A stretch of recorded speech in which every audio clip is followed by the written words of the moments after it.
Marko, and in this video I'm going to show you how to use ChatGPT. Now, how to use ChatGPT, I mean, it's pretty simple. You basically just go to Google and you type in ChatGPT, and then you just want to open up the first link that's available.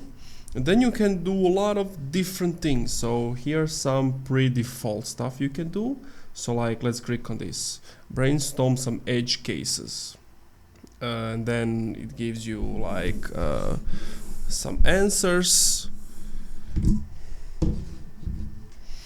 You can always ask it like, can you explain more? And then it's going to explain more. You can ask it how accurate this is, and if you can't pause it, you can just stop him here and then just ask a new question.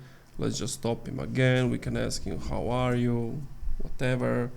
So pretty much whatever comes to mind you can do, like give me 10 video ideas. Like you can also do that as well. To create new chat, just come here, click on this. It's going to create a new chat. Here you will see your previous requests and your new chat. And that's pretty much it. Thank you for this video. If you enjoyed, leave a like, comment, subscribe.